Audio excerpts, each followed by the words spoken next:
Mágicamente,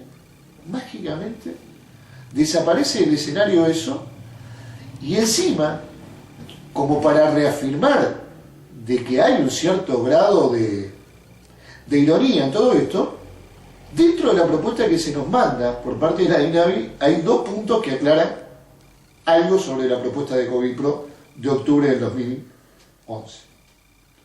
Uno, que no se acepta bajo ningún concepto el pago iguales de las cooperativas, porque es un subsidio que en el día de mañana se va a pagar. Que se quede tranquila la DINAVI, estamos pagando una estafa a largo plazo.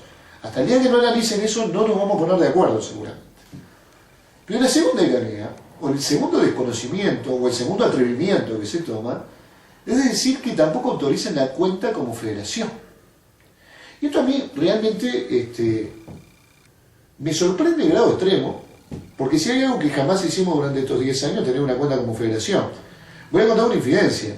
Acá hay cooperativas que han solicitado, y tengo de testigo a un montón de compañeros de las asambleas generales, que fuera Covipro quien regulara y mantuvieran sus cuentas el dinero. Y nosotros nos hemos negado como directivo por motivos muy obvios, me parece que no vale la pena explicar. ¿Qué quiero decir con esto? Que hubo cooperativas que en el error pretendieron que la federación manejara sus propios dineros, cosa que como directivos nos negamos. Lo que no nos parece de recibo es que se nos diga algo que nunca hicimos, que nunca pensamos y que nunca propusimos. Porque cuando nosotros hablábamos de cuentas a nombre de las cooperativas en la ANB, estábamos hablando de cuentas que funcionaban mucho más como una caja de ahorro que como cuentas paralelas. Porque si hay algo que la DINAVI, la ANB o el Ministerio deben entender, que para hacer cuentas paralelas no les vamos a pedir permiso, y que en este momento estamos haciendo cuentas paralelas a algunas cooperativas, y lo que es peor, creo, veremos en la próxima Asamblea General qué dicen los compañeros, pero creo que esta propuesta lo único que hace es que cooperativas que estaban aguardando un buen término de las negociaciones que llevábamos adelante terminen haciendo cuentas paralelas también.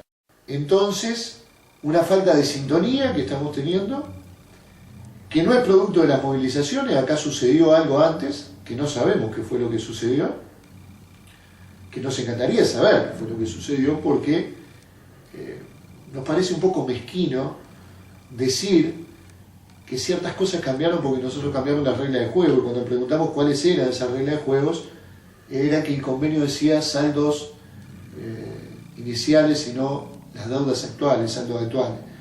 Bueno, es subestimarnos que nosotros dividamos algo que está contenido en el inicio mismo del problema. El inicio mismo del problema son los saldos que no encajaban en el valor de las viviendas, y por ende todo lo que han pasado a colgamiento, que forma parte de lo que es la deuda actual, no debería existir.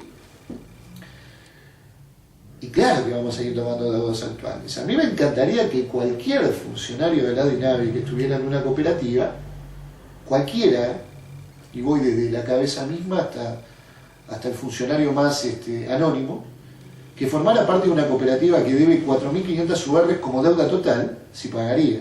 Yo estoy convencido que no paga. Pero estoy convencido que no pagaría. Entonces, bueno, si uno supone eso y está en lo cierto, lo menos que podría hacer la actual administración es buscar una salida consensuada que nos permitiera, por un lado, que la gente pague algo adecuado y justo a lo que tiene, o algo adecuado y justo a la historia que tienen estas viviendas, porque parece que también disasociamos lo que es la historia de este tipo de vivienda. Acá hay historias de 10 años de mucha plata puesta en las viviendas, que no necesariamente se reflejan en el pago o en el amortizado, o en el pago de la cuota. Pero claro, si no se analiza como historia de una cooperativa, no vamos a llegar a ningún lado. Y lo otro, que me parece fundamental, es que, aparte de pagar algo adecuado a lo que tiene la gente, las deudas comiencen a ajustarse a los valores de lo pagable. ¿Y por qué digo esto? Porque es muy raro que los mismos integrantes de esta administración, que cuando sacaron un estudio de lo que el banco hipotecario les enviaba, y veían que había gente que todavía después de 10, 15, 20 años de pago debía 35, 40 años, no lo entienda que a nivel de este sistema está pasando lo mismo si no hacemos quitas. Y vuelvo a reafirmar algo que dije al principio. Si esta administración, si este gobierno o el que sea no asume de que la salida está en subsidiar, en tocar capital, no logramos resolver el tema de fondo, así no cobren tasas de interés. Así, vamos a poner un ejemplo gráfico. Vamos a suponer una cooperativa de 120 meses de pago que le reajustan o le calculan desde el primer día el 2%. Está claro que el saldo actual no sería el que tiene, ¿no? Si eso se ajustara así, pero suponiendo que se lo ajustaron retroactivamente respetando el saldo actual que tiene, que sería un error, pero en ese imaginario, nos encontraríamos con que una cooperativa así pagaría 5 URs más sobre una deuda de 3.400 UR que lo que paga hoy. Yo pregunto, ¿alguien de la Dinavi va a ir a convencer a las cooperativas de que eso es una buena solución?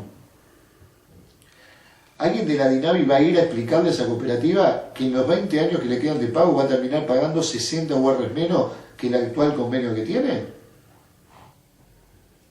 A nosotros nos parece rarísimo que algunos economistas que están obviamente trabajando en el tema no se hayan dado cuenta. Y si se dieron cuenta, ¿cuál es el fundamento que tienen para decir que es una buena propuesta? Desde el punto de vista económico no lo es. Y desde el punto de vista de la quita, vuelvo a repetir lo mismo, no se está quitando capital. Se está quitando un 40% de los colgamentos que están compuestos fundamentalmente por intereses. Y no por interés de no pago de la cuota, que eso se quitó, sino por interés de la cuota misma que se pasaba. Es decir, en los primeros tiempos, cuando alguien pagaba 20 URs, que es lo que pasa en el colgamento, 4 son de capital, 16 son de interés. No se pasan a colgamento 4 UR, se pasan los 20. Por lo tanto, al quitarnos el 40%, lo único que están haciendo es quitarnos los intereses. Siguen sin tocar un solo peso de capital. Y es una necedad de parte de esta administración que siga sosteniendo que trabajar sobre los intereses que generó una deuda injusta en su base es una solución positiva. En todo caso, lo que uno podría decir es, ¿quieren sacar el 40%? Sáquenlo. Pero este tema no termina acá. Por supuesto que si en el día de mañana viene alguien y vos te dice, debes 100, que es absolutamente desorbitado, y dice unilateralmente o te propone unilateralmente sacarte el 40% para que te quede debiendo 60, es un fenómeno. Pero el problema es que vos de los 60, quizás merezcas deber 10. Entonces, por lo tanto, te pueden sacar lo que sea. Pero eso no quiere decir que nosotros vayamos a reconocer una deuda que en su base es injusta, que en su base está mal creada, mal generada, y que por lo tanto, al no ser analizada, se viene con recetas que, repito, provenían de otro tipo de convenios, de otro tipo de cesaciones de pago y de otro tipo de tasa de interés iniciales a la que teníamos nosotros. Nos parece que acá hay que dar una discusión por otro lado, y si el gobierno no asume, si esta administración o cualquier administración no asume de que lo que tiene que quitar es capital, seguramente no vamos a terminar entendiéndonos. Y además hay una pereza intelectual bastante importante. Yo creo que hay una metástasis de la dejadez, ¿no? O de los cánones económicos que nos plantea la anterior administración y esta. A nadie se le ocurrió, por ejemplo, que en una obra de 18 a 24 meses, más del 10% del saldo inicial está compuesto por intereses de obra. A nadie se le ocurrió dentro de la administración que podría ser una muy buena señal sacar el interés de obra, readecuar la deuda porque ni siquiera está tocando capital. No se le ocurrió, por ejemplo, estudiar de dejar las partidas no exigibles congeladas sin que genere interés alguno hasta que se discuta el saldo inicial, que se correspondan los valores de vivienda con los valores que dicen esos saldos cuando se comenzaron a pagar. A nadie se le ocurrió un hecho tan sencillo. A nadie se le ocurre que el pago sostenido de una entrega a cuenta, sí, claro que una entrega a cuenta, pero el pago sostenido de esa entrega a cuenta hace de la responsabilidad y la voluntad que la persona tuvo para afrontar su deuda y que no debe cargársele en un futuro cuando se comprueben que los saldos no se correspondían.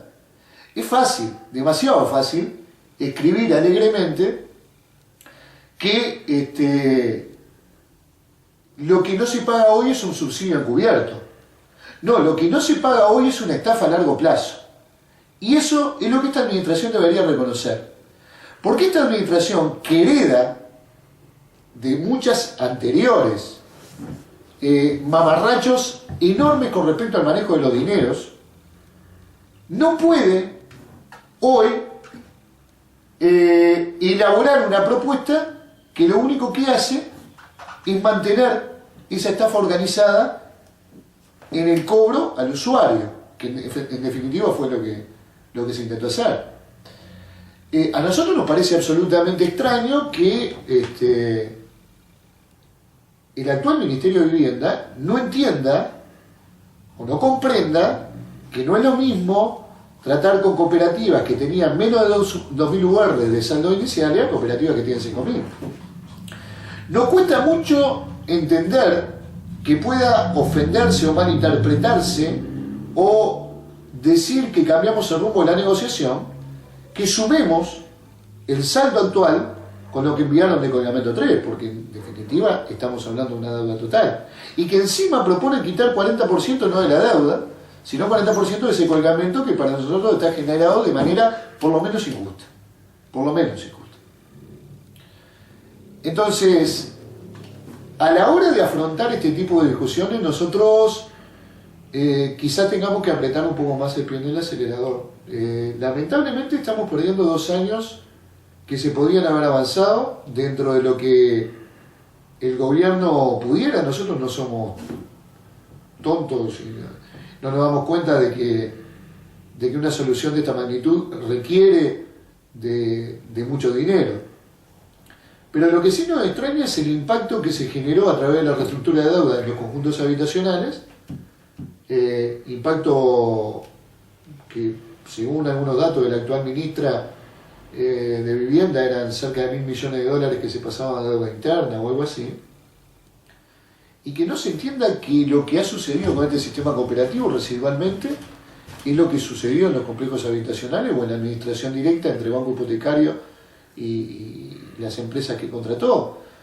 ¿O acaso ADAX era un instituto técnico en serio? ¿O acaso IPROSUR era serio?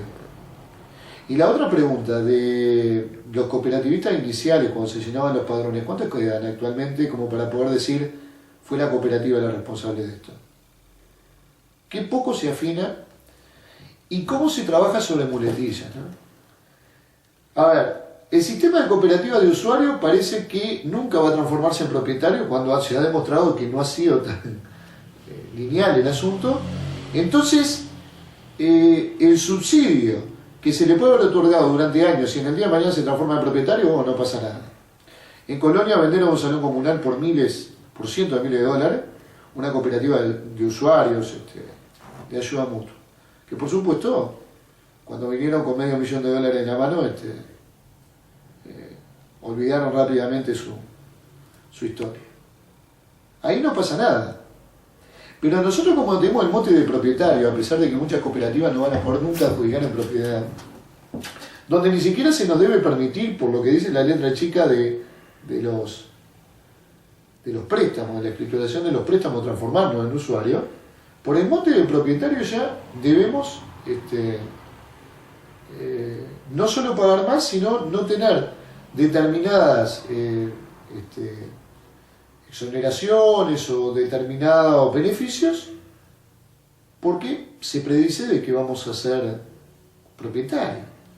Las cooperativas de usuarios también pueden hacer exactamente lo mismo.